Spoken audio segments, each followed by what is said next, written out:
Coba lihat kan, mana ada mualaf pintar? Kan bodoh semua. Kebodohan mereka nampak, lihat kalau mereka boleh bertanya kan. Lihat kemarin debat itu. Mualaf, mantan pendeta, tidak tahu Maria Magdalena itu bukan ibu Yesus. Itu gobloknya kan keterlaluan tuh. Anak sekolah minggu saja tahu itu. Coba itu tanya mana Ibrani. Tanya tuh dia tahu tuh Maria Magdalena itu bukan ibu Yesus. Tapi mualaf mantan pendeta bisa anggap. Itu kan gobloknya keterlaluan. Mantan pendeta. Tinggalkan gerejanya, sekarang istrinya yang ambil alih, ganti dia jadi pendeta. Tapi tanya, Yesus tidak bangkit karena tanda Yunus. Yunus tidak mati, berarti Yesus tidak mati. Bapak ini. Assalamualaikum warahmatullahi wabarakatuh. Nah, pemirsa sekalian, saat ini saya sebagai pembina atau pengurus di Yayasan Pembina Mu'alaf At-Tauhid, itu memang ada dasarnya ya, kenapa saya kok mendirikan yayasan ini. Itu sebetulnya dari pengalaman pribadi. Jadi saat saya mu'alaf pertama kali, saya itu dulu aktivis ya, sekolah musik, kemudian pendalaman gereja, pendalaman Alkitab yang sekarang menjadi sekolah tinggi teologi di Surabaya itu. Saya dulu dari Gereja Pantai Kosta Pusat Surabaya. Di gereja saya dulu itu memang ditekankan pencarian jiwa ya. Jadi di sana itu memang luar biasa. Itu pengalaman pribadi saya, itu sampai ada hadiah.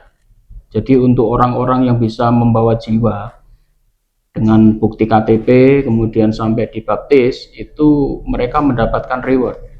Tapi harus dibawa ke gereja itu kan? Betul. Kalau ke gereja orang lain nggak boleh? Enggak. Jadi ada rewardnya, kemudian ada dipasang gitu. Kalau dapat 2 orang berapa, 3 orang berapa dan sebagainya. Jadi memang di sana itu berlomba-lomba ya untuk mencari jiwa, termasuk saya waktu itu. Dan kebetulan saya waktu itu punya teman, itu dia seorang Islam yang dekat dengan saya, dan ternyata dia Islamnya pinter karena dia lulusan pondok kayaknya ya. Dan ini target saya nih, saya ingin menjadikan dia masuk Kristen lah waktu itu. Nah, ternyata dari dialog itu saya akhirnya memperdalam Islam, karena saya debat dengan dia kan harus memperdalam soal Al-Quran, hadis dan sebagainya. Nah, kebetulan di gereja saya termasuk di sekolah tinggi itu, sekolah Alkitab itu, di sana juga ada perpustakaan yang sangat lengkap soal Islam ya. Jadi saya juga belajar Al-Quran, membaca, bahkan saya bawa pulang. Kemudian juga membaca hadis-hadis. Tujuan saya adalah untuk mengalahkan teman debat saya ini. 1 tahun saya debat dengan dia itu.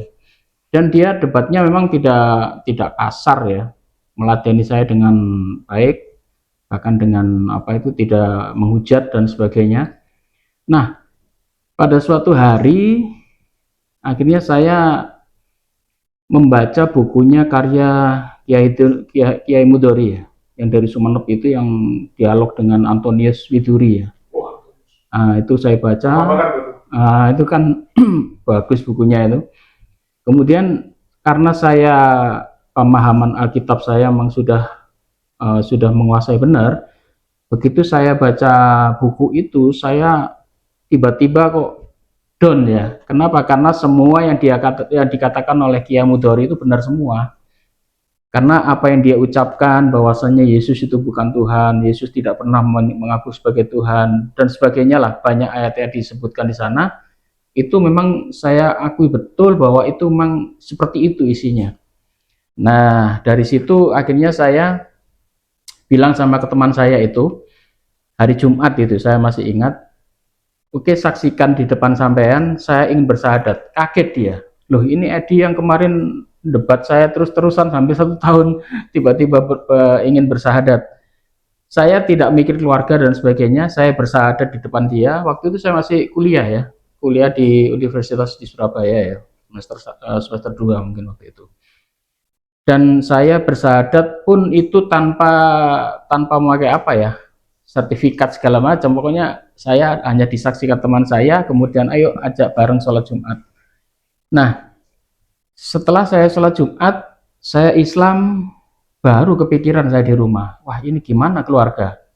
Tunggu loh, ini kok bisa Islam? Sama Pak Saya Edi ini suku apa sih? Jawa saya. Jawa kok Islam gitu? Ya, Jawanya Islam. iya. Dari daerah Surabaya. Dari ayah saya tuh gini ya. Oke, saya runut soal keluarga. Jadi ayah saya itu dari Sedayu, Gresik. Di sana itu Islamnya kental ya. Ayah saya itu guru ngaji. Jadi ayah saya itu guru ngaji, kemudian ayah saya itu meninggal muda ya. Saya masih kecil. Kemudian setelah ayah wafat, saya diambil oleh paman. Paman saya itu pendeta. Kok bisa? Paman dari bapak atau Paman dari ibu. Dari ibu? Ibu Iya. aslinya Kristen? Islam. Cuman paman saya itu Murtad? Kristennya dari istrinya. Murtad ya? Ya, karena beliau orang kaya, kemudian bisa bangun gereja sendiri. Kemudian bahkan dia sampai hari ini juga punya tanah makam untuk orang Kristen itu sendiri khusus. Tapi beliau sekarang udah almarhum ya. Nah, Mendiang lah. iya, anaknya perempuan satu. Nah, karena anak perempuan kan di gereja kan tidak bisa jadi pendeta ya. Kecuali memang gereja-gereja kecil ya yang memperbolehkan wanita jadi pendeta. Tapi pada umumnya pendeta kan laki-laki semua. Itulah sebabnya paman saya itu ingin saya itu jadi pendeta. Jadi setelah lulus SMA, kebetulan di gereja situ ada pendalaman Alkitab, bahkan waktu itu masih kursus Alkitab. Sekolah teologinya belum ada, bahkan Paul Young juga ada di situ waktu itu. Ketemu langsung satu? Enggak ketemunya udah besar-besar ya, baru belakangan aja. Nah, setelah saya bersahadat, diusir saya dari rumah. Bos, ya tadi kalau ada kisah kiamat tadi ya sama. Oh, kiamat. Ya bubrah, diusir, cari kerja di mana, makan di mana. Akhirnya kan dari situ saya yang sudah menjadi Islam bingung kan, akhirnya gimana ini cari guru ngaji siapa gitu loh. Akhirnya saya kos di daerah Tandes itu sama kerja di pabrik ya. Kemudian saya kerja sendiri. Akhirnya saya sampai lulus kuliah itu memang kerja sendiri ya. Nah, dari pengalaman saya itu saya merasakan betapa pahit getirnya menjadi seorang mualaf yang diusir dari rumah, kemudian yang kita hidup enak, tiba-tiba kita harus berlawanan dengan orang tua, saudara, kemudian dari teman-teman ya, teman sekolah, bahkan teman kuliah kan mulai SD, SMP, SMA kan Kristen waktu itu. Nah, akhirnya ya alhamdulillah perjalanan waktu ya, meskipun susah dilalui, akhirnya alhamdulillah Allah itu masih memberikan kelapangan pada saya. Nah, di awal-awal saya masuk Islam itu pun ada masalah. Pertama gini, saya mau cari guru ngaji nggak bisa bayar. Akhirnya cari tanya-tanya kepada orang di mana ada perguruan atau apa ya, perkumpulan pengajian. Nah, pertama saya ikut perkumpulan pengajian itu diajak seorang teman. Ternyata pengajian itu mengajarkan ilmu-ilmu gaib. Pertama masuk Islam itu diajari ngerogo sukmo, kemudian diajari wirid di dalam kamar ribuan kali. Anggotanya banyak itu. Saya waktu itu masuk pertama kali di situ. Padahal tujuan saya gitu kan kepingin bisa baca Al-Quran, bisa sholat gitu aja kan. Ternyata saya masuk pengajian seperti itu, diajari ilmu-ilmu apa itu melihat gaib, kemudian dirajah ya, ada raja, kemudian minum apa gotri waktu itu ya, bisa kebal, bahkan berendam di pantai selatan, kemudian sampai naik ke gunung-gunung itu cari jin, pokoknya model-model kayak gitu. Tapi saya minta mohon maaf untuk orang-orang yang mengamalkan itu, saya tidak memojokkan ya, karena ini pengalaman pribadi saya aja. Kemudian yang kedua, saya ingin mencari guru, ketemu gitu lagi, jadi mengajarkan hal itu lagi, ketemu seperti itu. Baru yang ketiga saya ketemu dengan kawan-kawan AWF ya, ketemu dengan Ustadz Abu Taki, kemudian kita dikenalkan dengan Ustadz-Ustadz, baru kita diarahkan lah, kamu ngaji ke sana, kamu nggak, baru kita mendapatkan guru yang benar. Nah, Dari pengalaman saya awal-awal menjadi mualaf itulah saya akhirnya mendirikan yayasan ini.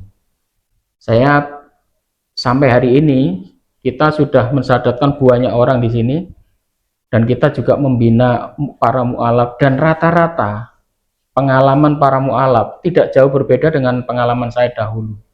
Mereka terusir, mereka cari guru nggak ada, kadang-kadang mencari tempat tinggal sementara juga bingung juga ya.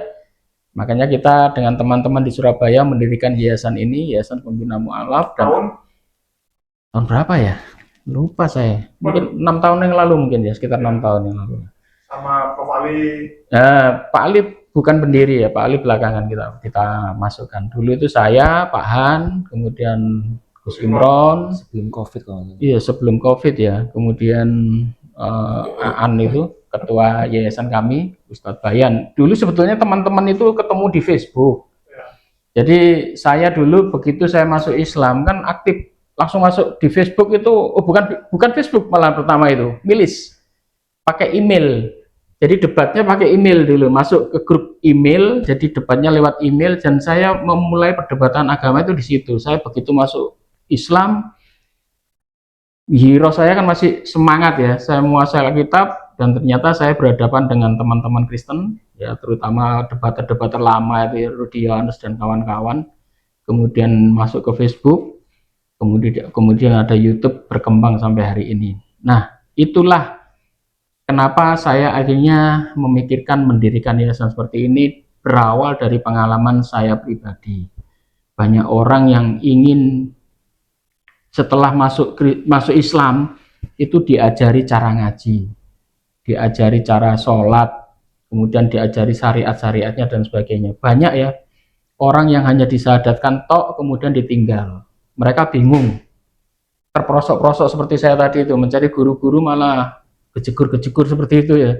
Kita paham ya, kalau di dalam Kristen kan kita nggak boleh belajar ilmu dengan setan, dengan jin dan sebagainya. Ternyata setelah masuk Islam menemukan guru seperti itu. Nah, ini kan perlunya membimbing para mualaf itu diajari tauhid secara benar. Kemudian kita juga mengentaskan permasalahan mualaf itu banyak sekali.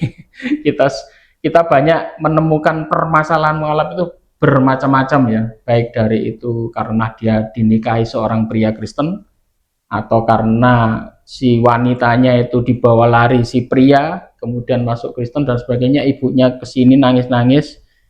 Nah, tujuan kita itu, Ko Julius ya, jadi sebagai benteng lah, karena pengalaman saya dulu di Kristen, apa yang bisa saya lakukan yaitu saya bisa lakukan. Kalau dipanggil Ustadz saya tidak tepat ya, saya bukan Ustadz. Paling tidak kita itu hanya membentengi teman-teman Islam dari pemurtadan, kemudian teman-teman Islam supaya paham soal ajaran-ajaran yang ya kurang benar lah di dalam ajaran sebelah. Ya, kalau kita bicara Pak Edi ya, Reno, kalau kita bahas sejarah mualafnya, saya rasa teman-teman udah pada tahu, udah banyak ya. Mending kita tanya yang lain teman-teman ya. Ya mungkin seputar YPMA lah ya. Karena bagi teman-teman yang nggak tahu, YPMA ini bisa dibilang salah satu pionir dalam debat medsos. Ya, salah satu yang paling pertama debat medsos. Bahkan nama-nama yang kalian kenal sekarang itu alumni YPMA. Ya, betul. Contohnya ya ada Bang Zuma, itu juga dari YPMA.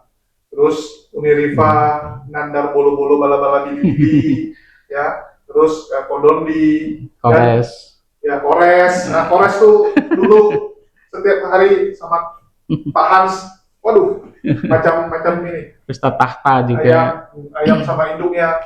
Bahkan saya pernah di YPMA tapi paling bentar, paling sebentar di YPMA saya. Ya mungkin kalau boleh tahu, kok bisa gitu ketemu dengan orang-orang ini? Ya, memang orang yang sefrekuensi ya. Satu Surabaya kalau kita kumpulkan itu nggak banyak.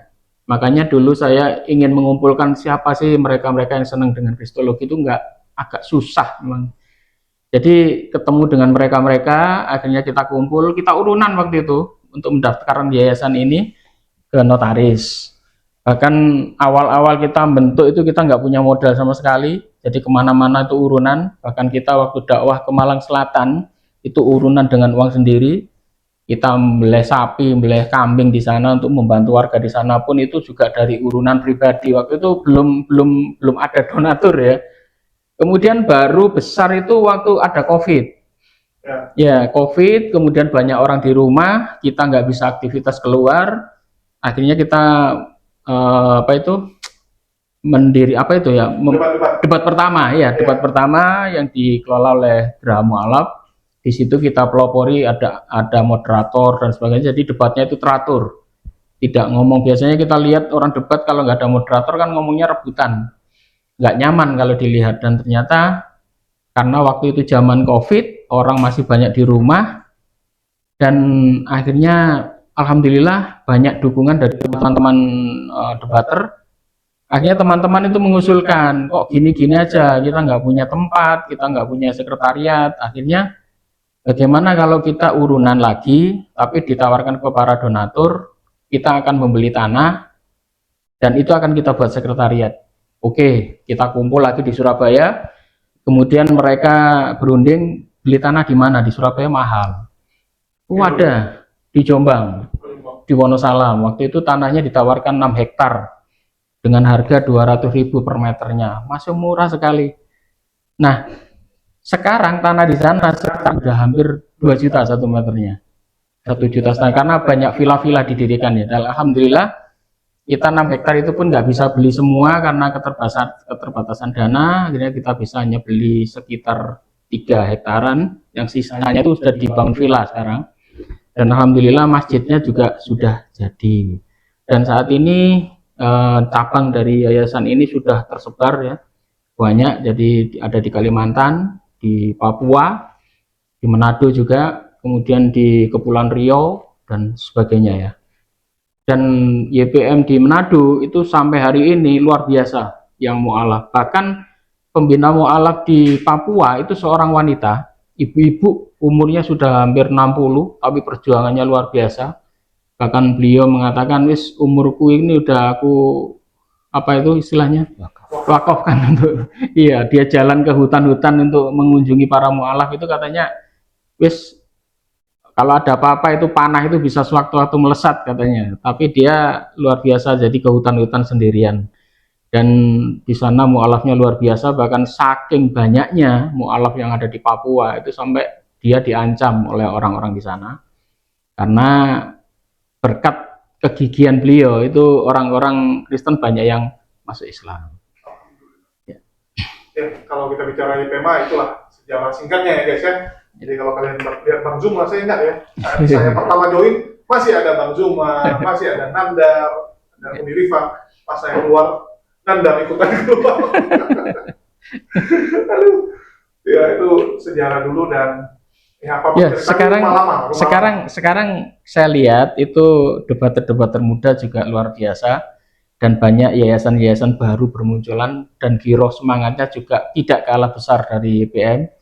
Dan itu kita bersyukur ya, karena yayasan ini kita tidak bersaing, soalnya sama-sama mencari pahala kan, kita tidak mencari duit. Soalnya kita di yayasan ini juga tidak digaji, jadi kita juga mencari duit itu tidak kita makan sendiri ya, tetapi untuk kegiatan-kegiatan sosial, kemudian membangun masjid dan sebagainya. Kita di yayasan ini nggak ada yang digaji sama sekali. Ya paling untuk uang bensin aja 100-200. Tapi kalau untuk gaji nggak ada. Jadi semua teman-teman yang ada di yayasan ini satu pun tidak ada yang digaji. Ya lillahi ta'ala semua untuk membantu berkembangnya Islam, kemudian membantu para mu'alaf yang banyak memang kita salurkan untuk membantu para mu'alaf. Ya. Si Koras masih terdaftar di YPMA juga ya? Oh masih dia. Masih pengkhianat. Anggota luar biasa dia, nggak bisa dipecat itu. Nggak bisa dipecat itu. Ya, kalau boleh tahu Pak Edi, artinya kan memang orang tua Islam. Gara-gara paman jadi Kristen ya, balik lagi Islam. Itu dulu waktu di Kristen tahu nggak kalau orang tua itu Islam? Tahu. Jadi memang gini, bapak itu sudah tahu kalau para ponakan yang diambil paman itu rata-rata memang dimasukkan Kristen, karena sebelum saya ada di sana itu ada 2 ponakan itu juga dimasukkan Kristen. Karena mungkin paman itu dari gereja GPPS yang getol untuk mencari jiwa, maka paman itu kayaknya ya getol juga untuk memasukkan orang-orang Islam itu menjadi anggota mereka. Itulah sebabnya ayah saya waktu mau meninggal itu kan saya sudah diambil paman. Waktu sakit-sakit itu ayah saya sudah di paman. Sebelum meninggal itu ayah saya itu pesan kepada saya, waktu itu masih kecil ya, ibu saya juga cerita bahwa ayah saya itu berdoa supaya kamu jangan terus di Kristen, harus kembali ke Islam. Kenapa? Karena bapak saya itu dari pondok pesantren, sebetulnya dari pondok pesantren di Bungah itu ada pondok yang terkenal ya. Kemudian bapak itu juga guru ngaji dulu di kampungnya. Karena yang murtad itu kan kayak satu penghinaan. Betul, betul. Kemudian saya juga kalau pulang ke Gresik itu nggak pernah cerita kalau saya Kristen. Sampai besar itu. Takut saya. Tapi dulu murtadkan orang banyak. Murtadkan orang, ya satu aja nggak jadi itu. Aku ada satu sih tuh. Ada satu aku murtadkan orang. Berhasil dulu. Tapi pas sekolah SMP. Gimana ceritanya? Itu temanku agamanya agama Buddha. Tak ajak. Udah jadi Kristen ya bukan murtad namanya itu. Tapi kan ya kalau buat agama Buddhanya sendiri sih, ya kan. Kalau Buddha itu gampang ditarik jadi Kristen. Banyak gitu kan. Kalau boleh tahu nih, Pak Edi. Ya. Kan Paul Jang itu gimana sih ceritanya? Kok bisa dekat dulu sama Pak Edi? Oh iya, Paul Zhang itu memang dulu sempat udah lama ya dekat dengan saya di Facebook ya. Termasuk saya ketemu dengan Ali Makrus itu pun saya juga gara-gara debat di Facebook. Saat itu saya debat dengan seorang dari anggota jemaatnya Pendeta Yakub Sulistyo. Waduh, Yakub Sulistyo. Dari Kristen Mesianik. Ya. Nah, karena dia kalah debat dengan saya, dia katanya mau undang gurunya. Nah, ternyata gurunya yang diundang itu adalah Ali Makrus. Nah, Ali Makrus pun nggak bisa ngadepi saya. Akhirnya Ali Makrus udah gini aja, ketemu dengan pendetanya langsung. Siapa? Pendeta Ali, siapa tadi? Yakub Sulistyo ya. Oke, ketemu, silakan ketemu. Akhirnya ketemu, kita janjian, dipertemukan di dalam sebuah ada kebaktian. Kemudian di situ ada Pak Pendeta Yakub. Kemudian saya sendirian hadir di situ, di depan sendiri. Ada waktu sesi tanya jawab, tetapi saya hanya bertanya, tidak boleh membantah. Jadi saya dikeroyok orang banyak, saya hanya bertanya, nggak boleh membantah. Apapun jawaban mereka itu saya harus diam. Karena saya sendirian di situ, ya biarin lah. Kemudian saya juga ketemu Paul Zhang. Waktu Paul Zhang juga di Facebook juga rame debat dengan saya, bahkan beberapa kali kalah juga. Nah, siapa yang kalah? Dia. Oh, Jadi Pak Edi yang kalah. bukan. Nah, karena dia penasaran dengan saya, ingin ketemu dengan saya. Dan juga waktu itu kan si Paul Zhang kan punya misi ya, banyak kristolog yang dia datangi waktu itu, termasuk Ustadz siapa itu yang meninggal, almarhum Moko Ginta. Ya. Kemudian ya perjalanan dia dakwah itu, perjalanan safari dakwahnya dia itu mau mengunjungi kristolog-kristolog yang vokal-vokal di media. Siapa ini? Ada daftar listnya itu waktu itu. Dan nama termasuk unik ya, Chinese tapi keliling Indonesia, apa keliling Jawa. ya keliling, datangi. Kemudian saya juga didatangi. Kemudian aktivis di Surabaya siapa? Oh, Menakem Ali. Ustaz Menakem kan juga mantan Kristen kan, datangi juga. Akhirnya saya waktu itu perjumpaan pertama, kemudian dilanjutkan perjumpaan kedua dengan teman-teman yang sekarang ada di yayasan ini. Ada Pak Han, Imron, kemudian Ustadz Ali Makrus juga. Ali Makrus itu dia tanya alamatnya ke saya. Pak Edi tahu alamatnya Ali Makrus? Oh, saya punya nomor teleponnya, dipanggil. Jadi waktu itu Ali Makrus dipanggil datang. Nah, setelah perjumpaan orang banyak itu, di belakang ada perjumpaan khusus. Dia datang khusus ke Ali Makrus, dia datang khusus ke Bapak Yudi Mulyana, kan Bapak Yudi Mulyana juga didatangi. Dia juga datang khusus ke saya. Jadi waktu itu saya ditelepon, Pak Edi hadir ya di rumah makan ini. Saya bilang waktu itu ada acara apa? Udah datang aja, nanti tak amplopin. Tak kasih uang transport. Datang saya sendirian ternyata. Dan di situ ada 4 orang. Ada Paul Zhang dan 3 orang. Dia kenalkan dengan saya. Ada 1 orang Jerman, tapi orang Jerman itu bisa bahasa Indonesia. Nah, itu sebelumnya dia sudah cerita-cerita ke saya ya waktu itu. Pak Edi aktif di mana? Waktu itu saya masih aktif di Yayasan Abdullah Wasian Foundation, AWF. Digaji berapa? Di yayasan tuh nggak ada yang digaji, ya bilang gitu. Gak mah ngapain kamu di yayasan nggak digaji, kerja susah-susah. Ikut saya saja. Kamu kembali ke Kristen, kamu melawan Islam. Terus gimana? Keluarga saya bawa. Kamu tak kenalkan dengan yang membackup kamu. Di depan itu saya langsung diperkenalkan dengan para donaturnya. Ada 3 orang, 1 orang Jerman. Ini orang-orang siap membackup kamu. Dan saya bilang dengan terus terang, enggak, aku enggak mau. Dikasih amplop tak terima, tapi untuk masuk ke sana enggak mau saya. Nah, ternyata Ali Makrus kena. Pak Yudi Mulyana kena. Karena waktu itu kan ada rekaman baptis dikirimkan ke saya, ini Ali Makrus sudah masuk Kristen lagi. Pak Yudi Mulyana kena juga.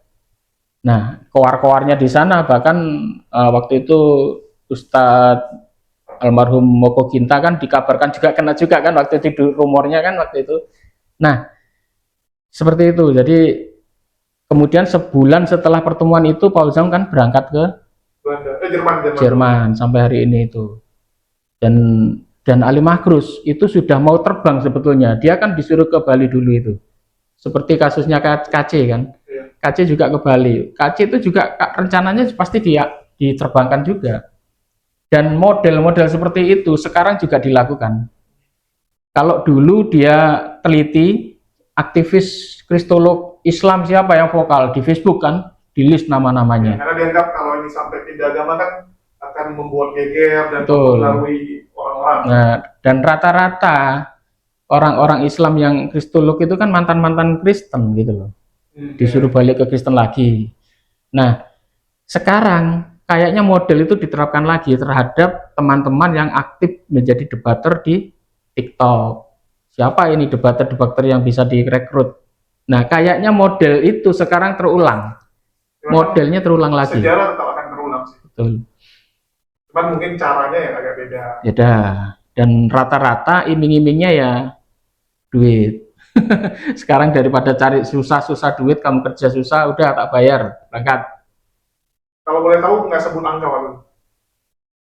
Enggak, cuman dia bilang enggak, kamu tok Pak Edi, kamu kalau berangkat istrimu ajaan, anakmu ajaan.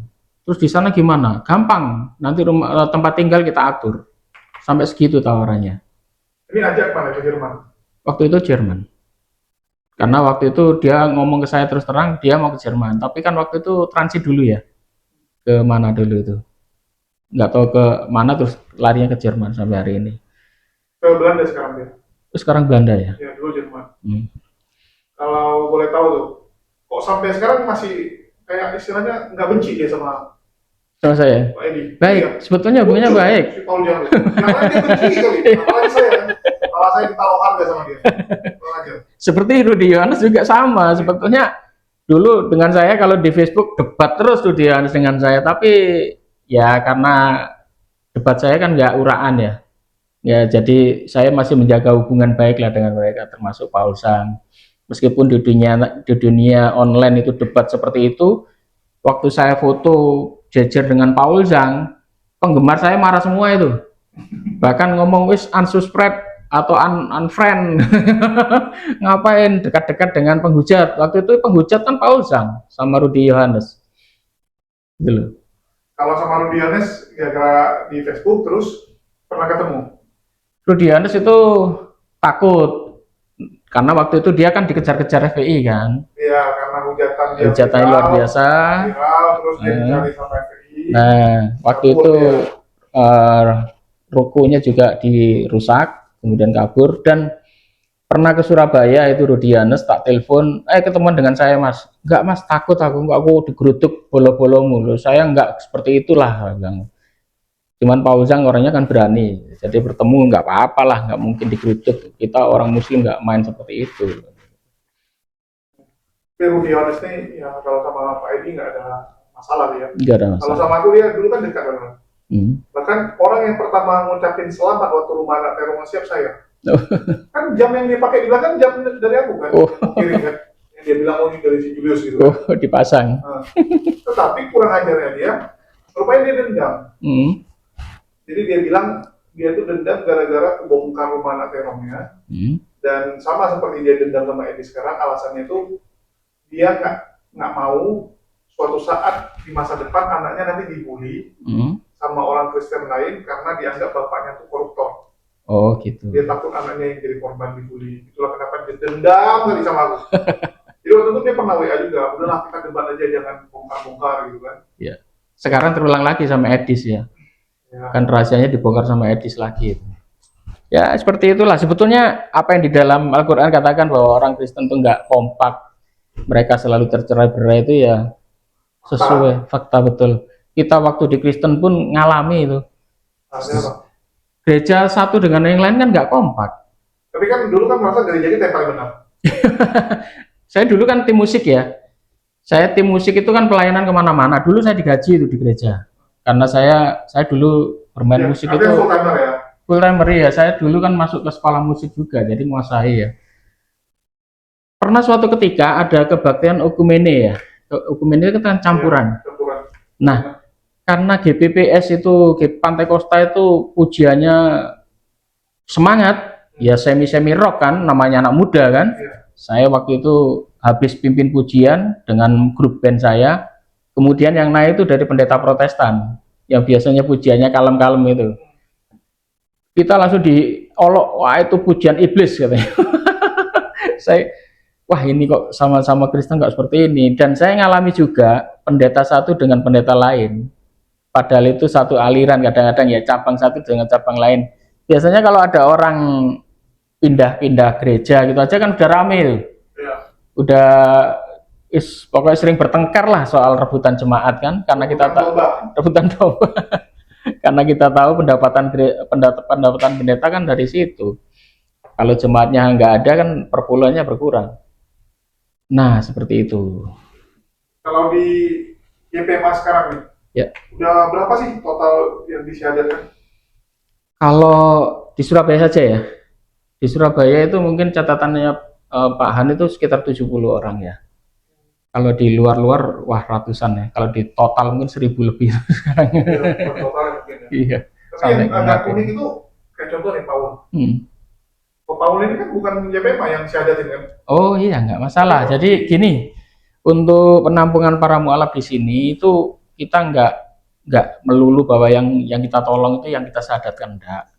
Jadi semua mualaf atau orang-orang yang dulu Kristen kemudian masuk Islam dan mempunyai masalah baik itu keluarga atau ekonomi atau keuangan atau tempat tinggal, itu sebisa kami akan kita tolong gitu.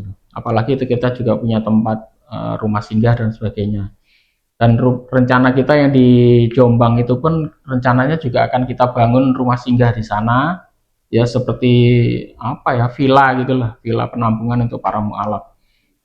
Dan apa yang bisa kami lakukan akan kita lakukan, terutama untuk para mualaf ini. Itu, Mas. Kalau kita lihat memang mengurus mualaf ini kan sebenarnya apa ya, nggak segampang yang orang kira gitu ya. Betul. Boleh berbagi sedikit nggak suka dukanya itu seperti apa? Iya, jadi karena kita yang jadi pengurus di sini itu kan bukan orang kaya-kaya ya. Kita semua bekerja di sini. Jadi semua ini bukan pengangguran. Pengurus-pengurus ini juga semua bekerja, punya urusan rumah tangga masing-masing. Sehingga kadang-kadang untuk memenuhi kebutuhan-kebutuhan itu kita kadang-kadang dana menipis. Kadang-kadang kita ya teriak-teriak di YouTube dan sebagainya, donatur silakan membantu. Kadang-kadang yang masuk ya tidak sebesar yang kita kira. Tapi alhamdulillah ada sajalah yang membantu kami sehingga yayasan ini masih bisa berjalan. Gitu. Problem yang paling unik yang pernah ditangani? Problem apa itu? Mualaf. Iya, mualaf ya. Mualaf itu wah macam-macam ya kemarin itu. Yang paling berkesan lah, yang ingat karena unik atau aneh atau ribet gitu. Ya, kita punya binaan mualaf itu kadang-kadang ada seorang mualaf ya. Ini Mas Paul juga kenal. Katanya sarjana ya Mas ya, perempuan ya. Oh, Itu sekarang kasihan, jadi pemulung. Kok bisa? Iya karena ekonomi nggak punya tempat tinggal, kos ya sekarang, kos kadang kita juga bantu biaya kosnya. Perempuan ya? Perempuan belum menikah, kemudian ya karena cari kerja susah, sarjana itu. Sekarang jadi pemulung itu. Umur? Umur berapa Mas? Masih muda ya? tua Pak, Udah tua ya? tua itu. 35 ya? Lebih tua itu daripada Sampean ya? Iya sekitar 40 mungkin sekarang. Belum nikah? Belum. Kok bisa sampai separah itu gitu kan masih banyak kerjaan. Masa Pak Edi nggak bisa cari kerja gitu? Bolak-balik ya. Bolak-balik kita coba. Bahkan kita kemarin ada teman pengurus juga yang punya usaha ayam geprek ya. Kita salurkan ke sana. Tapi ya memang apa ya? Susah ya Mas ya. Kita ngomong itu ya. Susah di orangnya atau susah orangnya? Mungkin ya depresi atau apa ya? Mungkin gitu loh. mentalnya sudah Mungkin kena. nggak nikah, Mentalnya stres, stres betul iya. Jadi ngomong masih nyambung nggak? nyambung. Cuman apa ya kadang-kadang ya tadi loh katakan menjadi mualaf itu godaannya besar ya. Jadi kadang-kadang depresi, tekanan keluarga, saudara, teman dan sebagainya, hidupnya sendirian, betul iya. Mualafnya udah berapa lama? Tuh, Mas. Sudah 5 tahun lebih lah itu. Udah 5 tahun. Yang ya kadang orang gitu karena sendiri, nggak nikah, nggak ada keluarga, pekerjaan nggak jelas, pasti stres itu malam. Jadi kenapa? Karena kan ya yayasan ini kan dananya terbatas ya. Kalau kita membiayai mereka terus gitu kan tiap bulan kita kasih sokongan juga yayasan nggak kuat. Karena kan yang kita bantu nggak 1-2 orang kan ya. Makanya seperti di Al-Falah pun yang besar seperti masjid besar itu pun kalau ada mualaf yang tinggal atau bertempat di mualaf itu dikasih jatah Mas ya, berapa bulan gitu ya. 1 bulan atau 2 bulan ya. Cuman boleh segitu ya. Iya, untuk singgah di rumah mualafnya itu. Kemudian dalam jangka waktu itu dia disuruh cari kerja.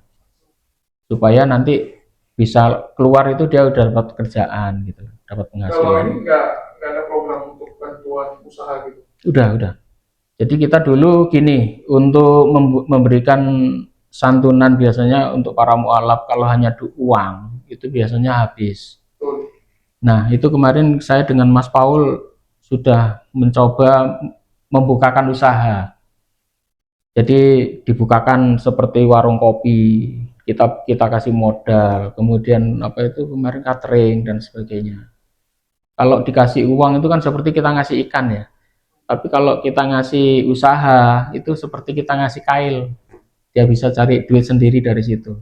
Udah dikerjain belum? Bisa. Alhamdulillah udah jalan. Hah? Udah. Udah dikerjain.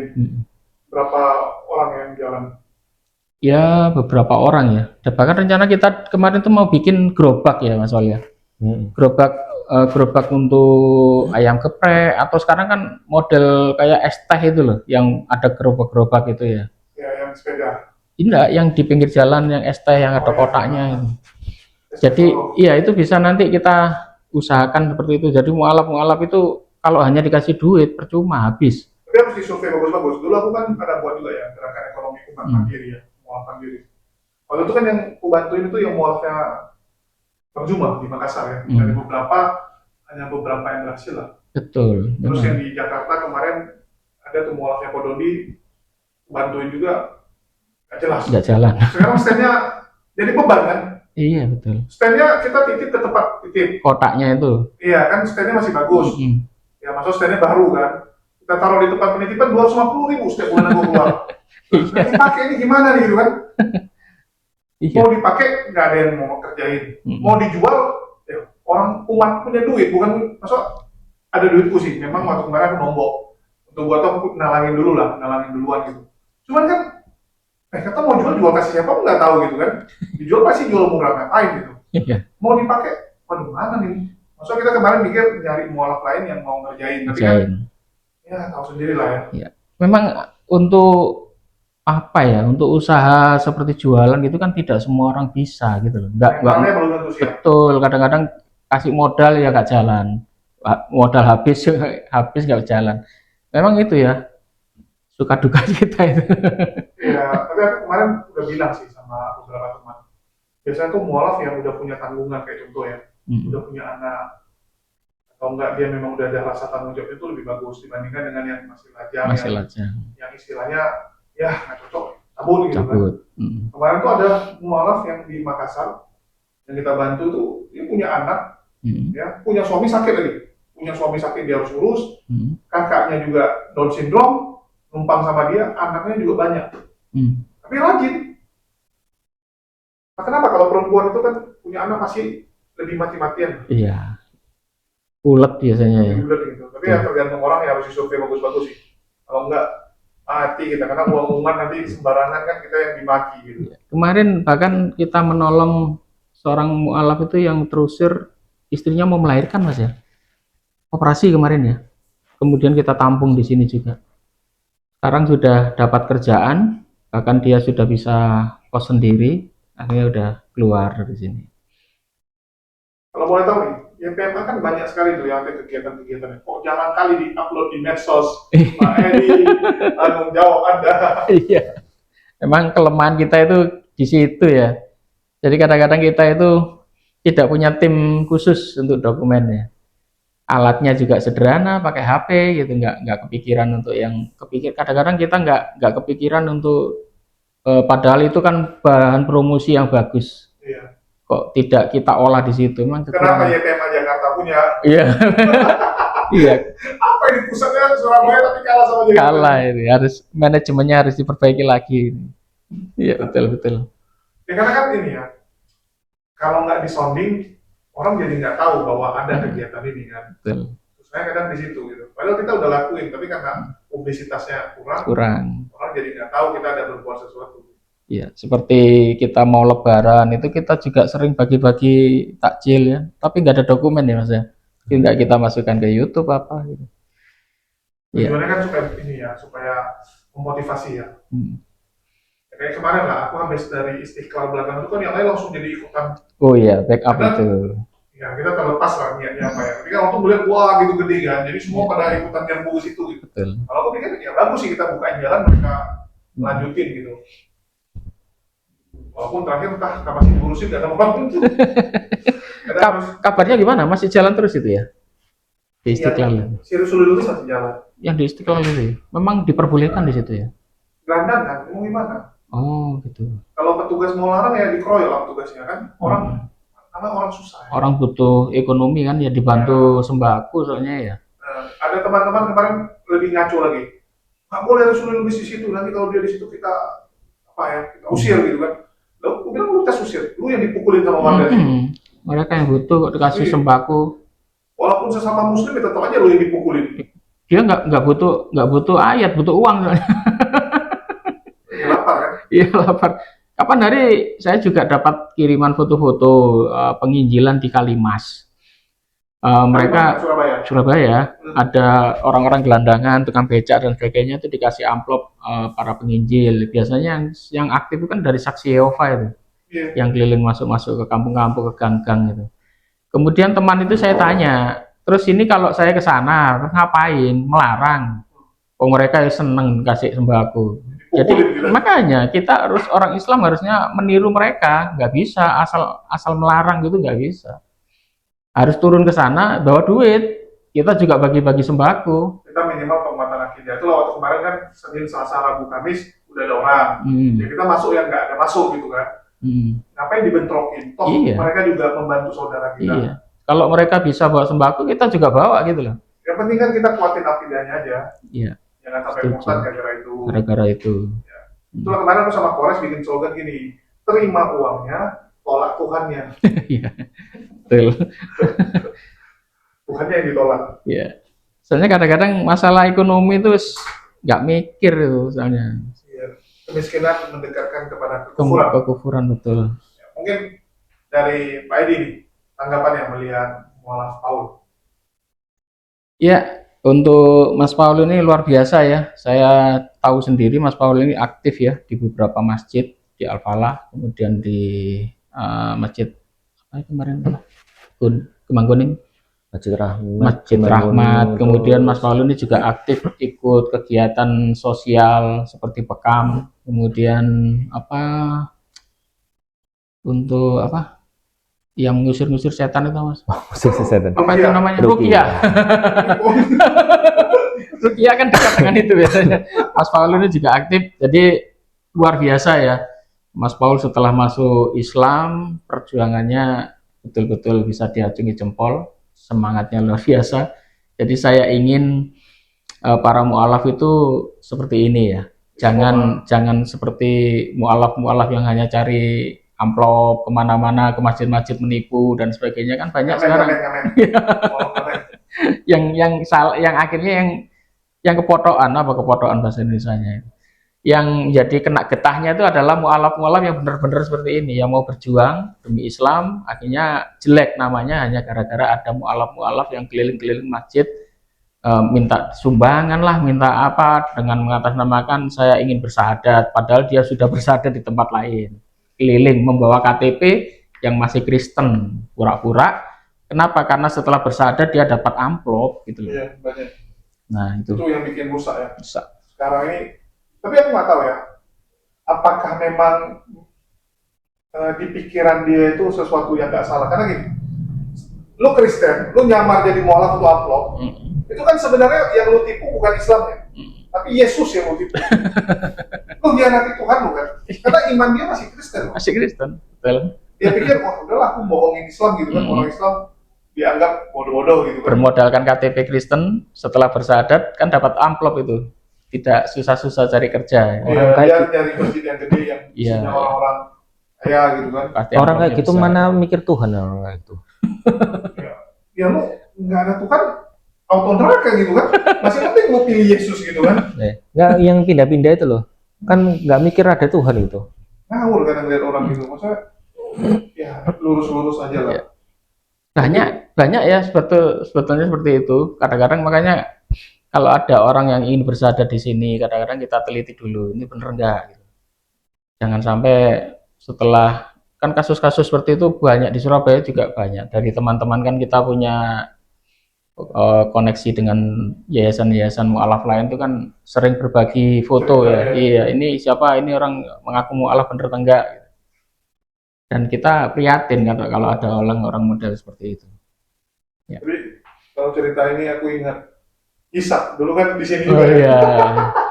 Iya. Gimana tuh tanggung jawabnya? Ngaku Yahudi bener itu. Aduh pindah Hindu, pindah betul. lagi, aduh kacau ya kadang-kadang. Bahkan dia meniduri perempuan loh. Dia tahu kasusnya. Kasusnya seperti itu. Dan yang dirusak itu wanita Muslim. Parah sih Ishak ya. Terus dari Pak Edi nih, rencana ke depan, target. Ya, target ke depan itu sebetulnya kita nggak muluk-muluk ya. Jadi kita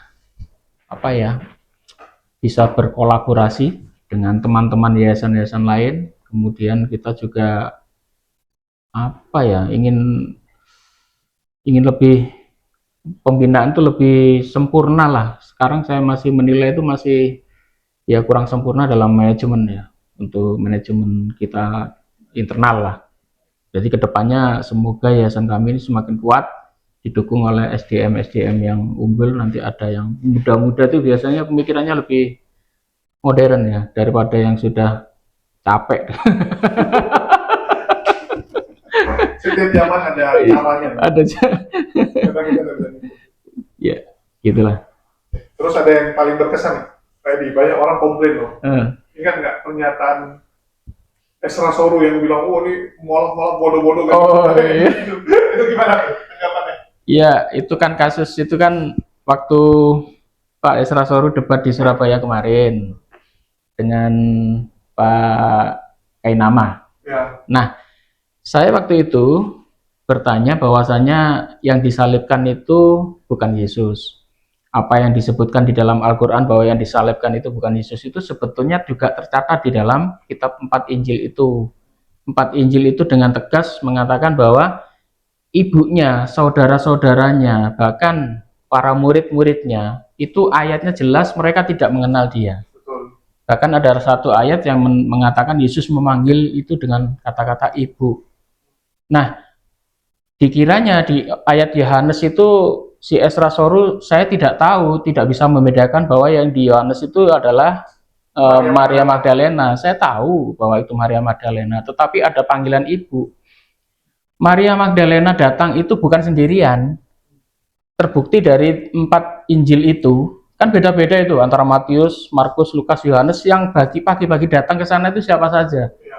Ada yang mengatakan hanya Maria Magdalena toh, ada yang mengatakan ada Maria yang lain, ada yang mengatakan Maria ibu Yakobus.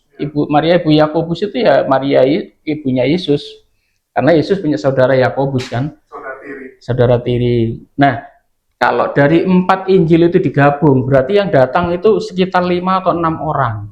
Rame-rame rombongan.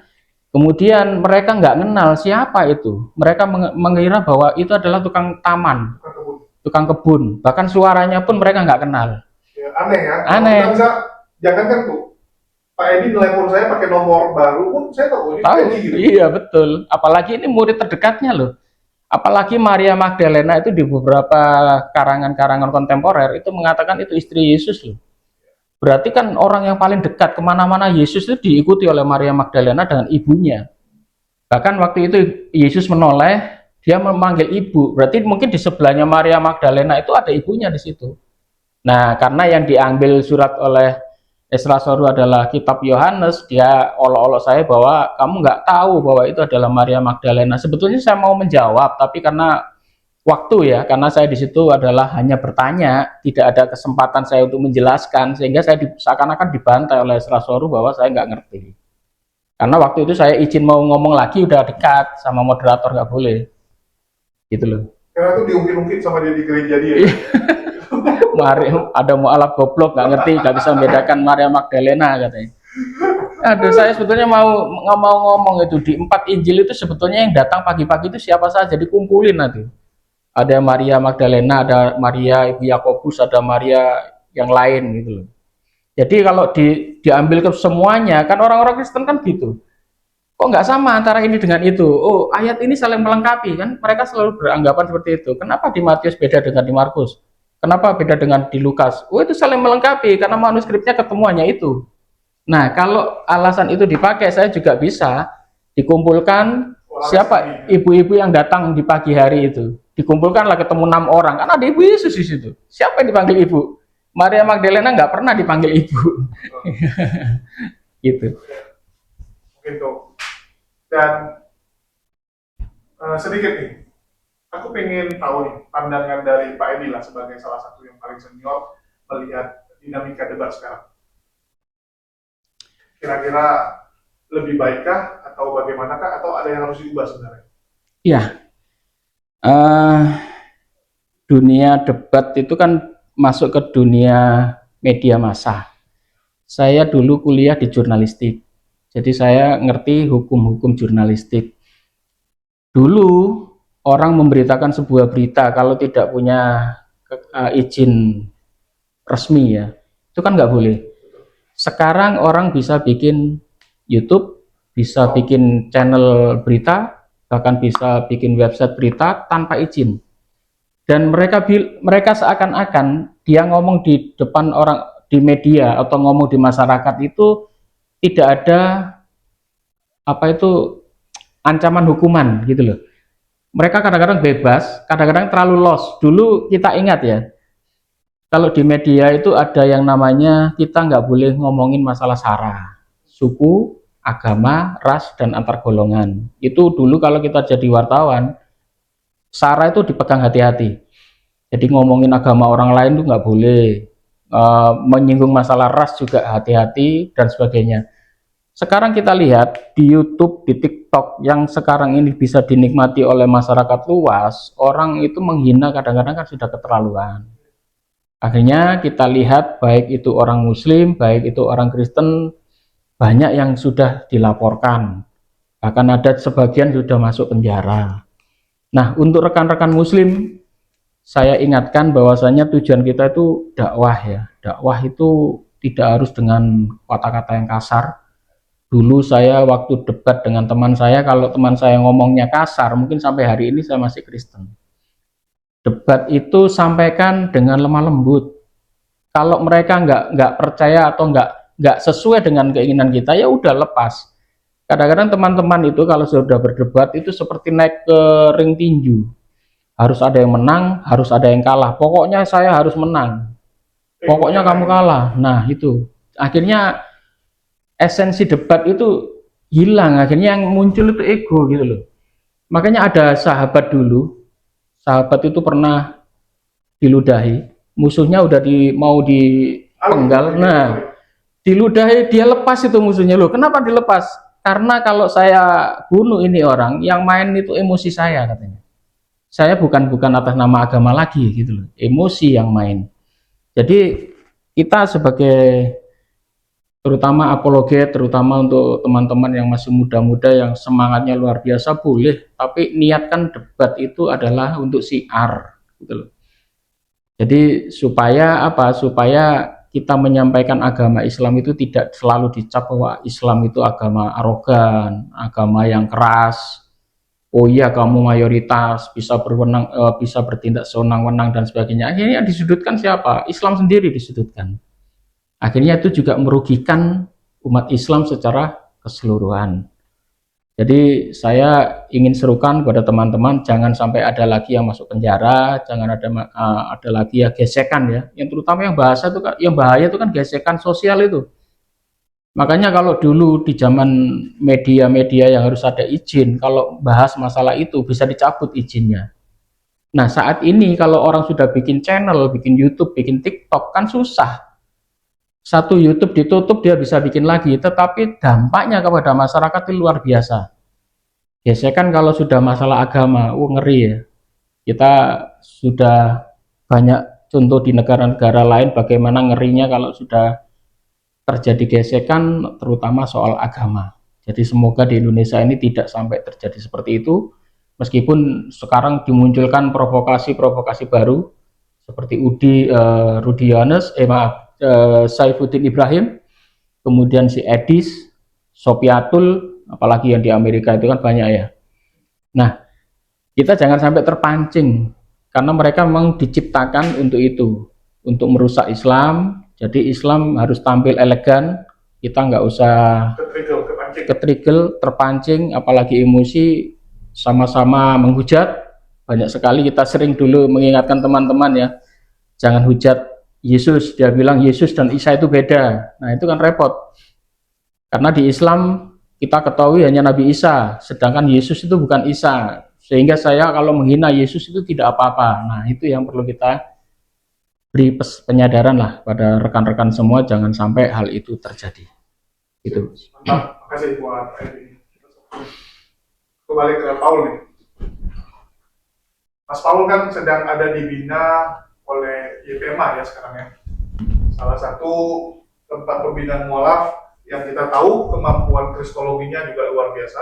Mungkin tahu nggak tentang perbandingan agama debat-debat yang ada di medsos?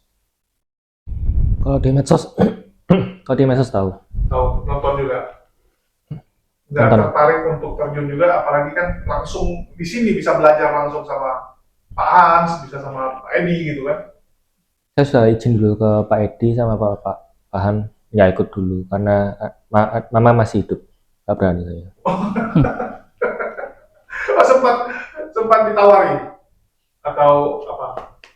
Bukan ditawari sih, saya sudah pernah bilang kok, nggak mau ikut terjun gitu. Karena kan bisa dibilang ini ya, kalau di sebelah itu kan para murtadin itu selalu dijadikan garda terdepan untuk memurtadkan saudara-saudara kita, baik itu di medsos maupun di lapangan ya, diterjunkan ke lapangan, kemana-mana mereka dikirim. Di Islam sendiri kita lihat ada beberapa orang berpikir bahwa ya udah mualaf juga kita kita ajak untuk bisa berdakwah, terutama di garis-garis terdepan lah. Ada yang mungkin ngambil perjuangannya di medsos, ada yang mungkin turun ke lapangan gitu kan. Soalnya saya tambahin sedikit, Mas Paul itu pernah cerita ke saya waktu kita podcast ya. Jadi nggak tahu ini semua terjadi atau enggak di Katolik Mas ya. itu jarang baca kitab. Karena ibadahnya sudah dicetak ya. Apa istilahnya itu? Ada flyernya gitu ya. Buku misa. Buku Misa. misa yang dibacakan itu. Begitu saya waktu kita kajian di sini saya bukakan ayat-ayat, Mas Paul, loh ada ya ayat itu. Loh, dulu nggak pernah baca. Katanya Mas Paul, Nggak ada. Jadi orang gini, Katolik jarang baca Alkitab katanya. Tapi kan ada katekisasi.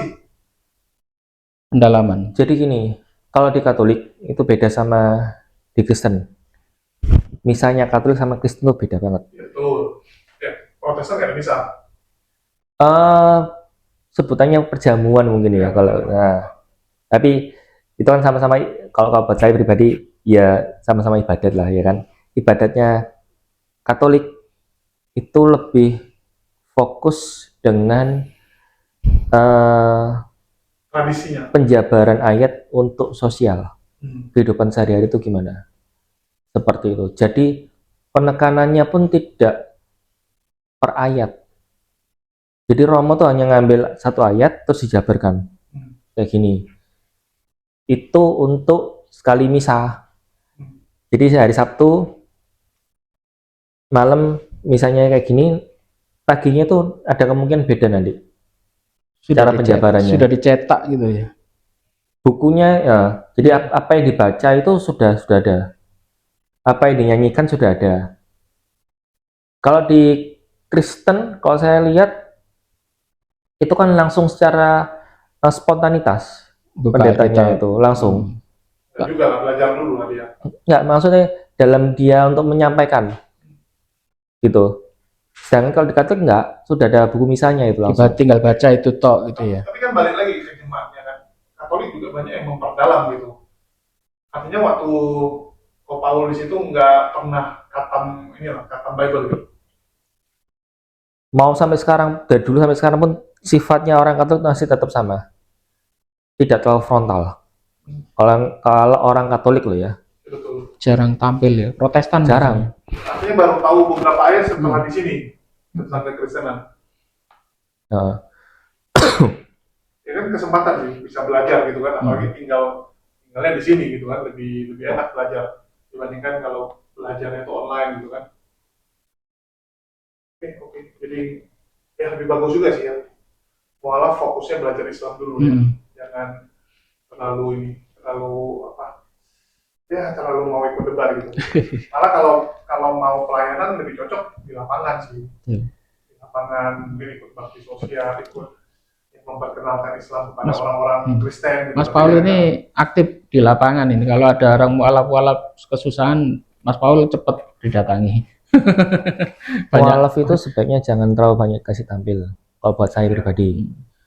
Karena mualaf itu kan ibarat kata kayak bayi yang baru lahir. Betul. Belajar dulu. Walaupun fisiknya sudah dewasa, tapi mentalnya akan kembali menjadi nol lagi. Nggak akan, setiap orang tuh mentalnya tuh beda-beda. Ada yang sanggup, ada yang enggak. Khawatirnya kalau yang nggak sanggup, itu nanti begitu dapat pujian, dipanggil Ustadz, itu sudah bahaya. Bahaya banget. Semua juga dipanggil. Kadang kebablasan akhirnya. Ya sih. Mungkin dari Paul, tanggapannya terhadap dunia debat sekarang. Dunia debat, oke. Kalau pandangan saya sih, saya tuh biasanya lihatnya di TikTok. Di TikTok itu, kalau saya lihat tuh kebanyakan yang di channelnya orang-orang Kristen tuh yang dinaikkan kan orang-orang Muslim. Tapi kebanyakan orang-orang Muslim itu mudah terpancing emosinya. Jadi saya tuh sempat pernah posting kok di TikTok, di akun TikTok saya itu sempat posting, kalau masuk di channelnya mereka, tolong dijaga emosinya gitu loh. Karena begitu kena, lu udah dipermainkan langsung, digoreng habis. Nggak mungkin enggak itu. Karena yang dinaikkan ini orang-orang yang belum paham gitu loh. Ya seperti Edis itu. Ya, Edis sengaja supaya nanti muslimnya emosi, ngancam dia, misalnya apalagi sampai yang ngomongnya sampai inilah ya, mau gini-gini sama dia, sehingga nanti bisa dia pakai untuk ngajukan ini kan, asilumnya. memang sengaja. kurang ajar sih memang. Mungkin ada nggak perbedaan pandangan dulu kan masih di luar Islam sama sekarang di dalam Islam melihat perbandingan agama ini. Kalau dulu kan kita merasa kayak oh Islamnya yang ofensif jahat gitu kan. Ya, dulu paman saya memang mendoktrin saya seperti itu. Jadi kebetulan di depan rumah paman saya itu ada masjid besar, itu LDI kalau nggak salah dulu. Waduh, Kalau ceramah kan pakai toa di atas itu ya. Tuh dengerin orang Islam ya seperti itu. Pokoknya mereka selalu membrowsing saya itu Islam itu agama kegelapan, agama dunia. Kemudian tidak mengenal kasih, yang hanya mengenal kasih itu orang-orang Kristen, orang Islam tidak punya kasih. Kemudian dikasih contoh-contoh teror-teror kan waktu itu banyak teror-teror ya, apalagi rame-ramenya ISIS dan sebagainya kemarin itu. Akhirnya menjadikan contoh paman saya membrowsing otak saya bahwa itu agama dunia, agama kegelapan. Kalau kamu keluar dari Kristen ini berarti kamu keluar dari terang menuju ke kegelapan. Seperti itu. Makanya begitu saya mualaf, tujuan pertama paman dan saudara-saudara atau teman-teman sekolah saya langsung mengolok saya, kamu udah murtad, udah kafir, udah keluar dari terang, kamu sekarang udah menjadi anak dunia, menjadi anak gelap dan sebagainya itu. Kemudian ya, kemudian saya ingin cerita sedikit untuk waktu saya masih di GBPS ya. GBPS itu kan mengutamakan kepenuhan Roh Kudus. Saya mengalami pengalaman yang menarik di situ karena itu kepenuhan Roh Kudus itu bahasa lidah ya. Kan bahasa lidah itu kalau sampai hari ini kalau saya ketemu dengan orang-orang Kristen kalau bahas masalah bahasa lidah kan pendapatnya beda-beda itu ya. Sedangkan kalau di GBPS itu dulu wajib itu. Jadi kita ke acara retreat biasanya di Pacet atau di Puncak ya. Kalau di sini di Tretes dan sebagainya. Itu siang kita baca Alkitab, kemudian puasa, malamnya kita pencarian Roh Kudus. Itu kalau istilahnya kita sampai bisa bahasa roh, bahasa lidah Mas ya. Dan itu nanti ada pendeta yang keliling. Jadi orang ini benar-benar dia kemasukan Roh Kudus atau dimasuki roh setan. Dan kebetulan ada yang kesurupan beneran itu, sampai pagi nggak bisa sembuh itu. Seorang perempuan waktu itu. Dan saya sampai 7 hari juga nggak lulus-lulus. Kenapa? Karena semua berjatuhan, semua bisa bahasa-bahasa lidah, nggak tahu itu beneran apa enggak. Kemudian ada pendeta yang keliling, kemudian ngasih pita kan, yang benar-benar kemasukan Roh Kudus dikasih pita dan sebagainya. Dan saya sampai hari ke-7 nggak pernah lulus itu. Dan saya sampai hari ini bertanya-tanya, itu pendetanya yang bisa mengartikan bahasa lidah, itu kamusnya pakai apa? Kan nggak ada kamusnya itu. Kemudian waktu sekolah teologi, apa diajarkan itu? Oh kamu kalau ngomong bla bla bla gini artinya gini. Kan nggak ada. Berarti ya seperti itu ya. Makanya saya dulu waktu memikirkan keluar dari Islam itu benar-benar bertanya dalam hati saya, benarkah agama yang saya anut ini? Apalagi saya background orang tua kan Islam ya. Jadi saya memang mengakui bahwa Tuhan itu nggak mungkin lah seperti itu ya, manusia dituhankan dan sebagainya. Itu Mas. Ya, ya, mungkin ada lagi mau ditambahin dari Mas Paul untuk para netizen. Terutama yang masih ya belum mau mualaf, belum mau bersyahadat, ya gara-gara mungkin takut dengan keluarga dan sebagainya, padahal imannya sudah ada.